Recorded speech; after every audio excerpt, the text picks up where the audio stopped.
കർത്താവേ, നിന്റെ തിരുമുറുപാടുന്ന വലതുകരം അണിപ്രതാടുന്ന അത്ഭുതകരം തൈറോയ്ഡ് രോഗികളുടെ മേൽ തൊണ്ടയിൽ വെക്കണമെന്ന് പ്രാർത്ഥിക്കുന്നു. തൊണ്ടയിൽ തൈറോയ്ഡ് രോഗങ്ങളുള്ളവരെ, തൈറോയ്ഡ് ക്യാൻസർ ഉള്ളവരെ കർത്താവേ, അതുപോലെ തന്നെ കർത്താവേ ടോൺസൈറ്റ് രോഗികൾ, സ്പോണ്ടിലോസിസ് രോഗികൾ, പിൻകഴുത്തിന് വേദനയുള്ളവരെ, ഇടുപ്പലിന് വേദനയുള്ളവരെ, എല്ലാ സന്ധിബന്ധങ്ങളും കർത്താവിൻ്റെ രക്തം നിറയട്ടെ. എല്ലാ മാംസപേശികളും കർത്താവിൻ്റെ രക്തം നിറയട്ടെ. കർത്താവെ, ബ്രസ്റ്റ് ക്യാൻസർ മൂലം കർത്താവെ വേദനപ്പെടുന്നവരെ അവരെ നീ സ്പർശിക്കണമെന്ന് പ്രാർത്ഥിക്കുന്നു. നിന്റെ വിശുദ്ധമായ രക്തം ബ്രസ്റ്റിൻ്റെ എല്ലാ കോശങ്ങളിലും പേശികളിലും കർത്താവിൻ്റെ രക്തം നിറയട്ടെ. ഏറ്റവും വലിയ കീമോയായ കർത്താവിൻ്റെ വിശുദ്ധമായ രക്തത്തെ ക്യാൻസർ രോഗികൾ യേശുനാമത്തിൽ സ്നാനം ചെയ്യപ്പെടട്ടെ. യേശുവിൻ്റെ വിശുദ്ധ രക്തം ഉള്ളം കാലം മുതൽ ഉച്ചവരെ കർത്താവിൻ്റെ രക്തം നിറയട്ടെ. കർത്താവിൻ്റെ രക്തം നിറയട്ടെ. മാരക രോഗങ്ങൾ, തീരവേദികൾ യേശുവിൻ്റെ നാമത്തിൽ സൗഖ്യമാകട്ടെ. ശ്രുതികട്ടെ, ശ്രുതികട്ടെ.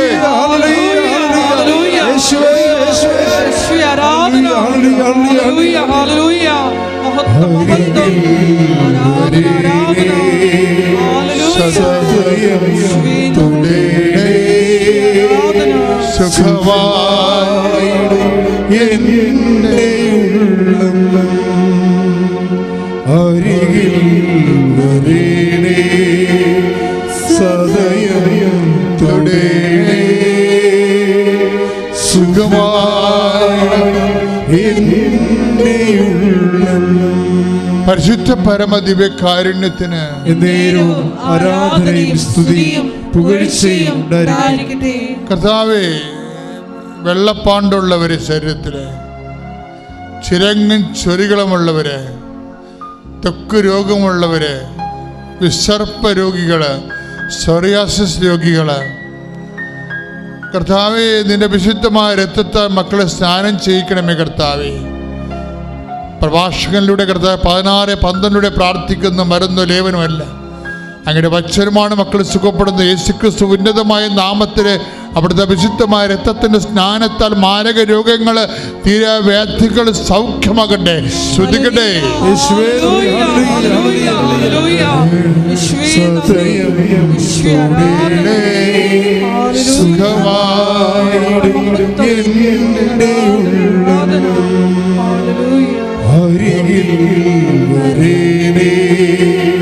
സദയം തൊടേണേ സുഖമായി എൻ്റെ ഉള്ളം. ഉദരാശയത്തിൽ വേദനയുള്ളവരെ പൊക്കിൻ്റെ താഴെ കൈവച്ചുകൊണ്ട് പ്രാർത്ഥിച്ചുകൊണ്ടിരിക്കേണ്ടതാണ്. ഉദരാശയത്തിൽ വേദനയുള്ളവരെ, ഗർഭാശയത്തിൽ വേദനയുള്ളവരെ, സിസ്റ്റുള്ളവരെ, ഫെല്ലോപ്പട്ടൻ ട്യൂബ് ബ്ലോക്കായിരിക്കുന്നവരെ, ഗർഭാശയത്തിൽ സിസ്റ്റുള്ളവർ, അണ്ടവാഹിനിയിൽ സിസ്റ്റമുള്ളവർ, അണ്ടാശയത്തിൽ സിസ്റ്റമുള്ളവർ ഒക്കെ അവിടെ എല്ലാം കൈകൾ വെച്ചുകൊണ്ട് പ്രാർത്ഥിക്കേണ്ടതാണ്. മക്കൾ ഇല്ലാത്തവർ അടിവയറ്റി കൈവച്ചുകൊണ്ട് പ്രാർത്ഥിക്കേണ്ടതാണ്. കർത്താവേ, അങ്ങയുടെ വിശുദ്ധ പൗരോഹിത്യത്തെ ഇപ്പോൾ മഹത്വപ്പെടുത്തണമെന്ന് പ്രാർത്ഥിക്കുന്നു. കർത്താവേ, അങ്ങയുടെ അമ്മ, പരിശുദ്ധ അമ്മ ദേവമാതാവ് പ്രത്യക്ഷപ്പെട്ട അൾത്താറയിൽ അങ്ങ് ജീവനോടെ ജ്വലിച്ച് ദിവ്യകാരുണ്യമായി ഉയർന്നു നിൽക്കുന്ന ആരാധ്യമായ നിമിഷങ്ങളിൽ ദൈവകൃപ മഴയായി ചൊരിയട്ടെ. ദൈവകൃപ മഴയായി ചൊരിയട്ടെ. ഓൺലൈനിൽ പ്രാർത്ഥിക്കുന്ന മക്കളുടെ മേലും ഇവിടെ തീർത്ഥാടനത്തെ പ്രാർത്ഥിക്കുന്ന മക്കളുടെ മേലും ഉള്ളംകാലം മുതൽ ഉച്ചവരെ കർത്താവിൻ്റെ കൃപ ചൊരിയട്ടെ. എല്ലാ ആമാശയ രോഗങ്ങളും, കുടൽ രോഗങ്ങൾ, അൾസർ രോഗങ്ങൾ, ആർസസ് രോഗങ്ങൾ, പിസ്റ്റുല രോഗങ്ങൾ, PCOD രോഗങ്ങൾ യേശു ക്രിസ്തുവിന്റെ നാമത്തിൽ സൗഖ്യമാകട്ടെ. ശ്രുതികട്ടെ.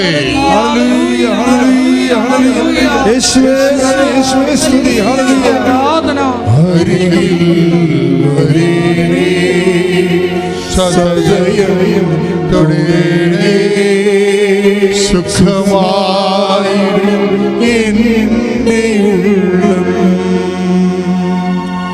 അരികിൽ വരേണേ സദയം തൊടേണേ സുഖമായി എൻ്റെ ഉള്ളം. പരിശുദ്ധ പരമ ദിവ്യകാരുണ്യത്തിന് ആരാധനയും സ്തുതിയും പുകഴ്ചയും ഉണ്ടായിരിക്കട്ടെ.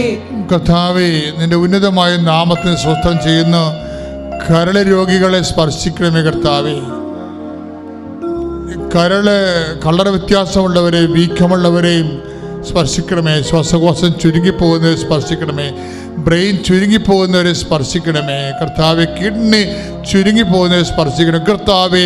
നിന്റെ വിശുദ്ധമായ രക്തത്താൽ, നിന്റെ വിശുദ്ധമായ വലംകരങ്ങളാൽ കർത്താവേ ചുരുങ്ങിപ്പോകുന്ന മുഴുവൻ അവയവങ്ങളുടെ മേൽ കർത്താവിന്റെ വലതുകരം പതിക്കട്ടെ. I command you in the name of Jesus Christ. യേശുവേ സ്തുതി. Hallelujah hallelujah hallelujah hallelujah hallelujah. ആരാധന ആരാധന. സദയം തുടരേ സുഖമായി പരിശുദ്ധ പരമ ദിവ്യകാരുണ്യത്തിന് ആരാധനയും സ്തുതിയും പുകഴ്ചയും ഉണ്ടായിരിക്കട്ടെ. പരിശുദ്ധ പരമ ദിവ്യകാരുണ്യത്തിന് ആരാധനയും സ്തുതിയും പുകഴ്ചയും ഉണ്ടായിരിക്കട്ടെ. പരിശുദ്ധ പരമ ദിവ്യകാരുണ്യത്തിന് ആരാധനയും സ്തുതിയും പുകഴ്ചയും. അച്ഛനിലൂടെ എൻ്റെ സഹോദരൻ കേട്ടുകൊണ്ടിരിക്കുന്നത് എന്താണ്? നമുക്ക് വിവാഹം ഒത്തുവന്നു, അതുപോലെ തന്നെ ഓരോ കുഞ്ഞുങ്ങളെ ലഭിച്ചു, ജോലി ലഭിച്ചു, ഉടമ്പടിയിലൂടെ ലഭിക്കുന്ന ഓരോ വിഷയങ്ങൾ. പക്ഷേ നിനക്ക് കുറച്ചുകൂടി സാക്ഷരതയുള്ള വിശ്വാസിയാണെങ്കിൽ നീ അത് തിരിച്ചറിയണം. എന്താ തിരിച്ചറിയേണ്ടത്? ഇതിലൂടെ ക്രിസ്തുവാണ് എന്നിലേക്ക് വന്നിരിക്കുന്നത്, അല്ലാതെ ഒരു വസ്തുവല്ല വന്നിരിക്കുന്നത്. മനസ്സിലായില്ലേ? ഒരു വസ്തുവല്ല എനിക്ക് ലഭിച്ചിരിക്കുന്നത്. എന്താണ്? ഇതുവഴി ക്രിസ്തുവിനെയാണ് എനിക്ക് ലഭിച്ചിരിക്കുന്നത്. കാര്യം എന്താണ്? ക്രിസ്തു എല്ലാമാണെന്ന്. പിന്നെ എന്താണ്? ക്രിസ്തു, അതായത് ഇതൊക്കെ നിങ്ങൾക്ക് ആവശ്യമാണെന്ന് നിങ്ങളുടെ സ്വർഗസ്ഥനായ പിതാവ് അറിയുന്നു. അപ്പോഴേ അതിൻ്റെ കൂടെ വചനം പറഞ്ഞത് എന്താണ്? നിങ്ങൾ ആദ്യം ഫസ്റ്റ് റെഫറൻസ് കൊടുക്കാൻ പറയണത്. ഫസ്റ്റ് റെഫറൻസ് ആദ്യം നിങ്ങൾ ക്രിസ്തുവിനെ അന്വേഷിക്കണം, ബാക്കിയുള്ളത് ചേർത്ത് നൽകും. ബാക്കിയുള്ളതെന്ന് പറഞ്ഞാൽ ക്രിസ്തുവിനെ അന്വേഷിച്ച് കഴിഞ്ഞ് ക്രിസ്തുവിനെ തന്നെയാണ് നമുക്കത് കിട്ടുന്നത്. ക്യാഷ് ആൻഡ് കൈൻഡായിട്ടും പല പല ജീവിത വിഷയങ്ങളുടെ പരിപോഷണമായിട്ടും എല്ലാം ക്രിസ്തുവിനെ തന്നെ കിട്ടണത്. കാര്യം ക്രിസ്തു എല്ലാ വിഷയങ്ങളിലും ഇടപെടും. ഇപ്പം അപ്പമില്ലാത്തവർക്ക് അപ്പം കൊടുക്കും, ഇല്ലേ? വീഞ്ഞില്ലാത്തപ്പോൾ വിഴിഞ്ഞ് കൊടുക്കും. ഇങ്ങനെ ഓരോ കാര്യം, ഒരു മനുഷ്യന് ആവശ്യമായ എല്ലാ വിഷയത്തിൻ്റെ മേലും ക്രിസ്തുവിലൂടെ ദൈവം നമ്മൾക്ക് ദൈവത്തിൻ്റെ പദ്ധതി പ്രകാരം പരിപാലനയുടെ ഭാഗമായിട്ടുള്ളതാണ്. അച്ഛൻ എന്താ പറയണമെന്ന് വെച്ചാൽ, നിങ്ങൾ ഇതൊക്കെ കിട്ടുമ്പോൾ എനിക്ക് പ്രാർത്ഥിച്ചു എനിക്കത് കിട്ടിയെന്നല്ല പറയേണ്ടത്. എനിക്ക് ക്രിസ്തുവിനെ കിട്ടി അതിലൂടെ. അപ്പം ഈശോയ്ക്ക് ഉന്നതമായ സ്ഥാനം കൊടുക്കണം. പ്രാർത്ഥിക്കുക, കർത്താവായ ദൈവമേ, ഓരോ അനുഗ്രഹങ്ങൾ ലഭിക്കുമ്പോഴേ കർത്താവിന്റെ വചനം ഞാൻ പാലിച്ചുകൊണ്ട് ഉടമ്പടി ചെയ്തതിന്റെ പ്രകാരം അവൻ പറയണത് പോലെ ചെയ്യുമ്പോൾ അതനുസരിച്ച് എനിക്ക് അനുഗ്രഹങ്ങളെ ലഭിക്കുമ്പോൾ ഏറ്റവും വലിയ അനുഗ്രഹം ക്രിസ്തുവാണെന്നും ആ അനുഗ്രഹത്തിലൂടെ എനിക്ക് ലഭ്യമാകുന്ന അനുഗ്രഹത്തിലൂടെ എനിക്ക് ക്രിസ്തുവിനെ തന്നെയാണ് ലഭിക്കണമെന്നുള്ള വലിയ വിവേചനത്താൽ എന്നെ അഭിഷേകം ചെയ്യണേ. കരങ്ങൾ ഉയർത്തിക്കൊണ്ട് സ്തുതിച്ച് പ്രാർത്ഥിക്കട്ടെ. ഹല്ലേലൂയ. യേശുവേ ആരാധന ആരാധന. കർത്താവേ സ്പർശിക്കണമേ എന്ന് പ്രാർത്ഥിക്കുന്നു. യേശുവേ ആരാധന.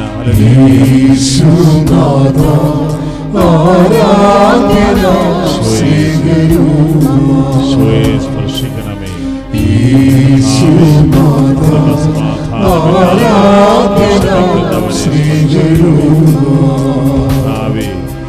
സ്വന്തമായി ഭവനമില്ലാതെ വിശ്വസിക്കുന്നവര്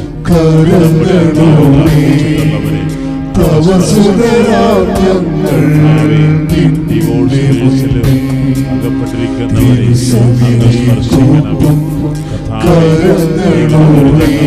സങ്കടങ്ങൾ പടിയിൽ സമർപ്പിച്ചിട്ടുള്ളവരെ സ്പർശിക്കണമേ.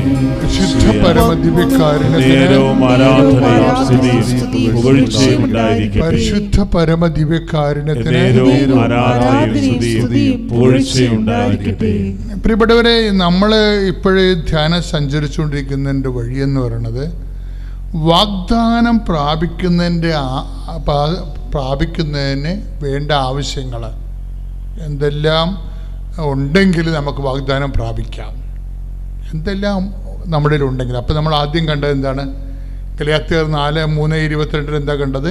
വിശ്വാസം ഉണ്ടെങ്കിൽ നമുക്ക് വാഗ്ദാനം പ്രാപിക്കാം. പിന്നെ എന്താണ് വേണ്ടത്? പ്രത്യാശ, പ്രാർത്ഥന. പ്രത്യാശയും പ്രാർത്ഥനയും. അതിൻ്റെ വചനം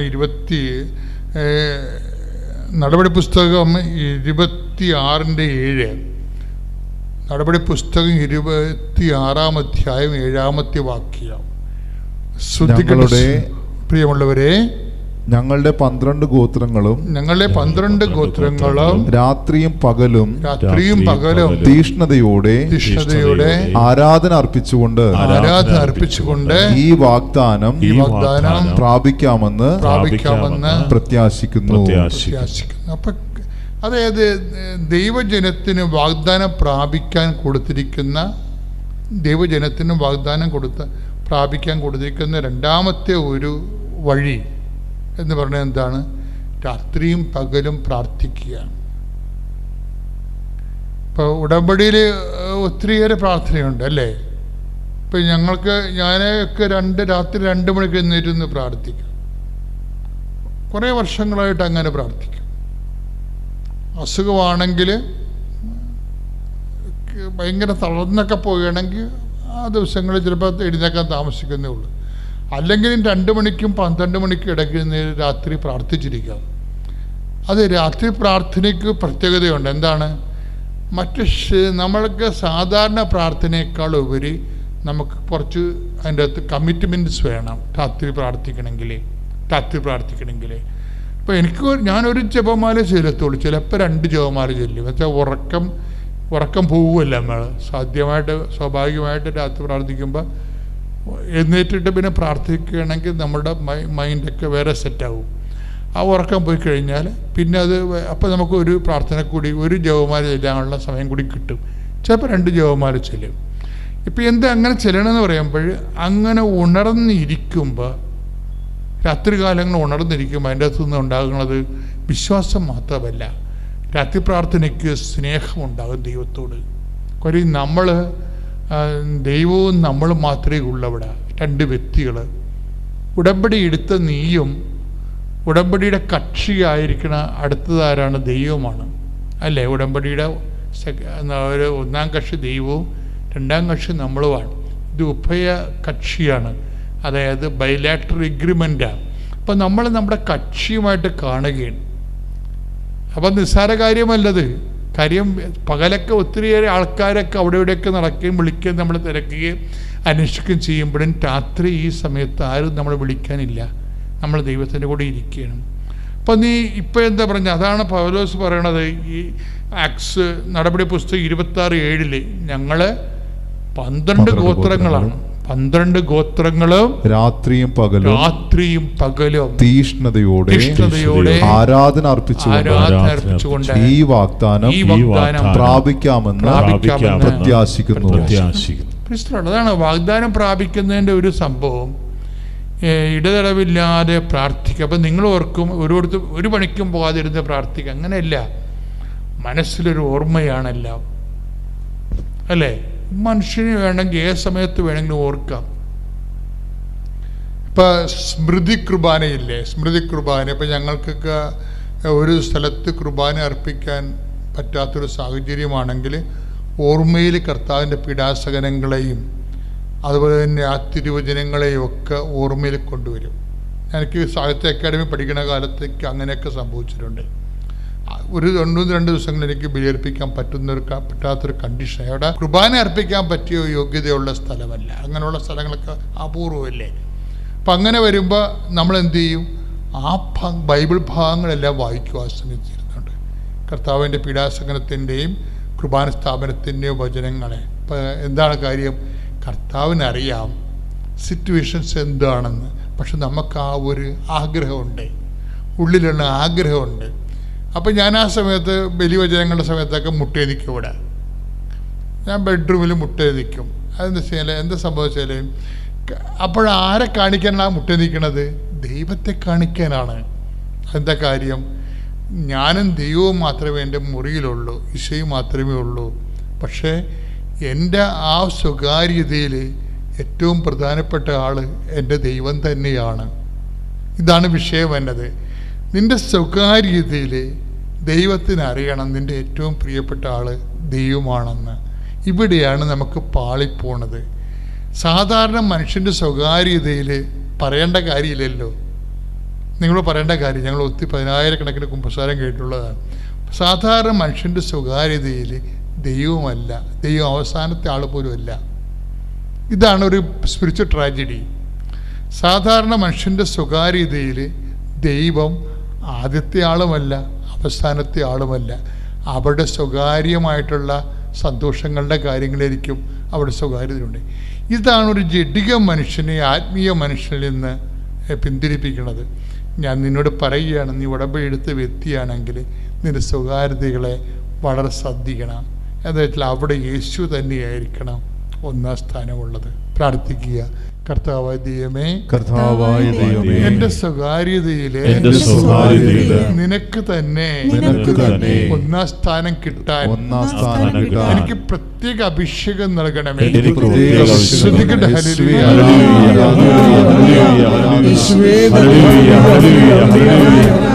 ഉയർത്തിക്കൊണ്ട് ശ്രദ്ധിക്കട്ടെ. ഹല്ലേലൂയ. ഈശോയെ ആരാധന. കർത്താവായ ദൈവമേ, ഞങ്ങളങ്ങേ സ്തുതിച്ച് പ്രാർത്ഥിക്കുന്നു. കർത്താവേ, കുടുംബങ്ങളെ സമർപ്പിക്കുന്നു, മക്കളെ സമർപ്പിക്കുന്നു, ജീവിത ദുരിതങ്ങളെ സമർപ്പിക്കുന്നു, കടഭാരങ്ങളെ സമർപ്പിക്കുന്നു, കുടുംബ സമാധാനമില്ലാത്ത അവസ്ഥകളെ സമർപ്പിച്ച് പ്രാർത്ഥിക്കുന്നു.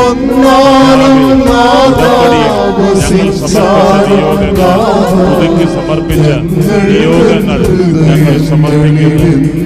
ഏറ്റെടുക്കണമേ. എനിക്ക് കിട്ടി. എനിക്ക് സ്പോൺസർഷിപ്പാണ്. അതായത് നമ്മൾ അറൗണ്ട് 6 lakhs എമൗണ്ട് എനിക്ക് ആ കോഴ്സിന് പേ ചെയ്യും. പക്ഷേ അവർ എനിക്ക് വേണ്ടി ആ കോഴ്സ് 6 lakhs പേ ചെയ്ത് കഴിഞ്ഞു. അത് കഴിഞ്ഞ് ഉടനെ തന്നെ അവർ എനിക്ക് വർക്ക് വിസയ്ക്കുള്ള ഓഫർ തന്നു. ഇപ്പം എനിക്ക് ജോബോടെയാണ് ഞാൻ പോകുന്നത്. എല്ലാവർക്കും ടെൻഷനാണ്. ന്യൂസിലാൻഡിൽ ചെന്ന് കഴിഞ്ഞാൽ ജോബ് കിട്ടാൻ ഇച്ചിരി ഒരു ടൈറ്റ് സിറ്റുവേഷനാണ് ഇപ്പം. പക്ഷേ ഇപ്പം ഞാൻ ഇവിടുന്ന് സെക്യൂർ ആയിട്ടാണ് പോകുന്നത്. അതും ഇത് മുഴുവനും മാതാവിൻ്റെ ഇടപെടൽ. കാരണം ഇതിനകത്ത് പ്രത്യേകമായിട്ട് മാതാവിൻ്റെ ഇടപെടൽ ഞാൻ കണ്ടത്. ഞാൻ മാതാവിനോട് പറഞ്ഞു, മാതാവി നീ എനിക്ക് കാണിച്ചു തരണം ഒരു കോളേജ്. ഞാൻ എന്തുണ്ടെങ്കിലും ഉടനെ ഞാൻ ലൈറ്റ് ക്യാൻഡിൽ പ്രെയർ ഇടും. പിറ്റേ ദിവസം എനിക്ക് ആൻസർ കിട്ടും. ഞാൻ നോക്കിയപ്പോഴത്തേക്കും എലിസബത്ത് നോക്സ് എന്നാണ് എൻ്റെ കോളേജിൻ്റെ പേര്. അതിൽ തന്നെ എലിസബത്ത് മാതാവുമായിട്ട് റിലേറ്റഡ്. പിന്നെ ഞാൻ ഉടനെ തന്നെ പറഞ്ഞു, മാതാവേ അവൻ്റെ അടുത്തൊരു പള്ളി വേണം. ഞാൻ എൻ്റെ ഫ്രണ്ടിനെ വിളിച്ച് ചോദിച്ചു. ആ ഫ്രണ്ട് പറഞ്ഞു, എടി തൊട്ടടുത്ത് 3 മിനിറ്റ് നടന്നാൽ മതി, അതിൻ്റെ തൊട്ടടുത്തൊരു പള്ളി, അത് മദർ മേരിയുടെ പള്ളി. എനിക്ക് ഉറപ്പായി ഇത് മാതാവ് സെലക്ട് ചെയ്ത സ്ഥലം, ഞാൻ അവിടെ എത്തും.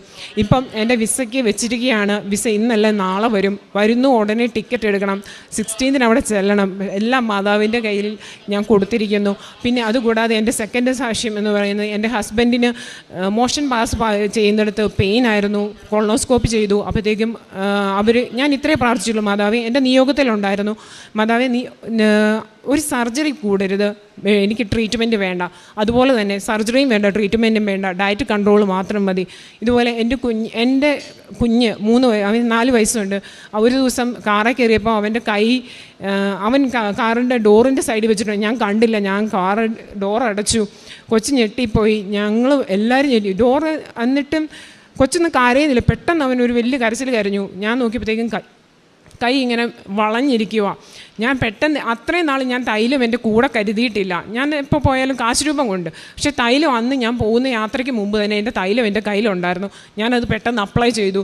വിത്തിൻ 3 seconds ഞാനത് കണ്ടുകൊണ്ട് നിൽക്കുക. അതിൻ്റെ ആ കണ്ട റെഡ്നെസ് അത് ഫുള്ള് കംപ്ലീറ്റ്ലി മാറി. അതുകൂടാതെ ഞാൻ പ്രാർത്ഥിച്ച കുറേ പേരുണ്ട്. അതായത് ഇപ്പം എനിക്ക് വേണ്ടി ഞാൻ പ്രാർത്ഥിക്കാറില്ല. ഇപ്പം എൻ്റെ അടുത്ത് നിന്ന്, ഇപ്പം ഈ കൃപാസനത്തിൽ വന്നപ്പോൾ തന്നെ എൻ്റെ അടുത്ത് നിന്ന് ആരെങ്കിലും സങ്കടപ്പെടുന്ന കണ്ടാൽ ഞാൻ അവരുടെ കാര്യം, മാതാവ് എൻ്റെ കാര്യം മാറ്റിയിട്ട് നീ അവരുടെ അവരുടെ കാര്യം നോക്കണേ എന്ന് പറയാനുള്ളൊരു ധൈര്യം എനിക്ക് കിട്ടി. പിന്നെ കാരുണ്യ പ്രവർത്തികൾ ചെയ്യുന്നതിനും, അതുകൂടാതെ എൻ്റെ അടുത്തുള്ള 2 ചേച്ചിമാർക്ക് ഒരു ചേട്ടൻ്റെ ജീവിതം ഒരുവിധം തകർന്നു നിൽക്കുന്ന അവസ്ഥയിലായിരുന്നു. ആ മോള് വിളിക്കുന്നില്ല, മിണ്ടുന്നില്ല, ആ ചേട്ടൻ തളർന്നു കിടക്കുന്ന. ഞാനത് അതിന് വേണ്ടി പ്രാർത്ഥിച്ചു. ഇപ്പോൾ ആ മോള് വിളിക്കുന്നുണ്ട്, മിണ്ടുന്നുണ്ട്, അത് ശരിയായി. അതുകൂടാതെ വേറൊരു ചേച്ചി ഞാൻ ഇതുപോലെ കൃപാസന പത്രം കൊടുക്കുന്ന സമയത്ത് ആ ചേച്ചി എൻ്റെ മുന്നിൽ നിന്ന് കരഞ്ഞു, മോളെ എൻ്റെ ജീവിതത്തിൽ ഒരു മുന്നേറ്റം വേണം എന്ന്. ഇത് രണ്ടും ഞാൻ ഇവാലുവേറ്റ് ചെയ്യുന്നുണ്ടായിരുന്നു. അച്ഛൻ പറയുന്ന പോലെ നമ്മളതിനെപ്പറ്റി റീചെക്ക് ചെയ്യണം. ഞാൻ ചെയ്തു അവരുടെ. ഇപ്പോൾ ആ ചേച്ചിയുടെ ജീവിതത്തിൽ, ആ ചേച്ചി മോൾ ഇവിടെ വന്ന് കൃപാസനത്തിൽ ഉടമ്പടി എടുത്തു, അതെല്ലാം അങ്ങനെ തന്നെ നടന്നു. പിന്നെ എൻ്റെ ബ്രദറിൻ്റെ മാരേജ് ആയിരുന്നു ഞാൻ ഏറ്റവും ആദ്യം മാതാവിന് വേണ്ടി വെച്ചിരുന്നത്. മാതാവിനോട് ഞാൻ ഓൺലൈൻ ഉടമ്പടി എടുത്തപ്പം മാരേജിന് മുമ്പ് ഞാൻ വെച്ചിരുന്നത് അവന് UK പ്രോസസ്സ് നടക്കണേ എന്നായിരുന്നു. ഇപ്പം അവന് UK തന്നെ ഒരു പ്രപ്പോസൽ വന്നു. അവൻ്റെ മാരേജാണ് ഈ 21st and 26th. പിന്നെ ഞങ്ങളുടെ ഒരു സ്ഥലം വിൽക്കാനുണ്ടായിരുന്നു. സ്ഥലത്തിന് അറൗണ്ട് ഞങ്ങൾ കുറേ നാൾ എല്ലാവരും വന്ന് കാണും, ആർക്കും തന്നെ അതിന് മുന്നോട്ട് പോകുകയില്ല. എല്ലാവർക്കും ഇഷ്ടപ്പെടും, പിന്നെ മുന്നോട്ട് പോകുകയില്ല. ഇപ്പം ഞാൻ ഒരു ദിവസം ഇവിടെ വന്ന് അച്ഛനെ കാണിച്ചു.